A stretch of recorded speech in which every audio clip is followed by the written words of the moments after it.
eu gostaria, senhor presidente, de tocar num assunto doloroso. O que é esse assunto? O desabamento daqueles edifícios no centro da cidade do Rio de Janeiro, que vitimaram mais de 20 pessoas. E hoje nós tivemos uma outra surpresa desagradável em São Paulo, um edifício já com certa idade, sua estrutura, a caixa d'água lá no teto estava completa de água e pronto, o teto cedeu, ela caiu, depois do andar do último pavimento, foi caindo nos outros pavimentos até chegar à garagem, esmagando um carro. Há uma senhora desaparecida e uma criança morreu. A tragédia poderia ter consequências muito maiores.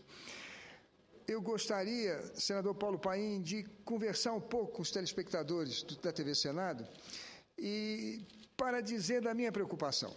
Não como senador, também como senador, mas sobretudo como engenheiro civil. Trabalhei durante muitos anos em obra. Tenho em anotação de responsabilidade técnica 78 edificações, das quais sou responsável. Um prédio, ele tem um esqueleto. Ele tem elementos de fundação, que são as estacas, as fundações, os blocos de coroamento, a fundação. Ele pode ter também um radier ou pode ter paredes de diafragma. São elementos de fundação. Depois ele tem os pilares, os arranques dos pilares. Ele sobe e encontra com a viga dos primeiros pavimentos, do primeiro pavimento, e sobre elas se apoiam as lajes, essas plataformas, essas placas de concreto, onde as pessoas caminham, onde colocam os móveis. E isso se repete a cada pavimento, formando o esqueleto de um edifício. Há também a coluna do elevador, as escadas, mas elas não comprometeriam a estabilidade, a segurança dos prédios. Pois bem, o cimento chega no Brasil por volta de 1920. Até lá, até antes disso, nós tratávamos o concreto, nós fazíamos as argamassas e o concreto usando como cimento óleo de baleia. Quando tivemos o advento da nossa siderúrgica, por ocasião da Segunda Guerra Mundial, aí o uso do concreto armado, que é o concreto com barras de aço, ele passou a ser usual em todo o nosso país, mas isso se deu na década de 40, 50 do século passado. A partir daí, o Brasil teve a oportunidade de experimentar um grande desenvolvimento. Os prédios foram aumentando de altura. Eu não conheço nenhuma cidade do mundo, com exceção do Japão, Tóquio, que tenha tantos edifícios na sua área residencial e comercial, como a cidade de São Paulo, como a cidade do Rio de Janeiro, como a cidade de Belo Horizonte, como a cidade de Porto Alegre. Os prédios no Brasil passaram a ser os arranha-céus, diferente dos Estados Unidos, que tem prédios em Nova York, mas em Manhattan, mas as áreas residenciais são todas de casas, ou Orlando, ou Los Angeles, ou qualquer outra grande cidade americana. No Brasil é um mar de edifícios.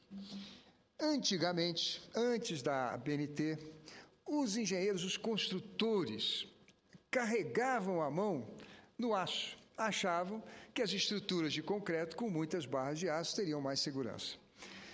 Verificou-se depois que isso não favorece a segurança. Por quê?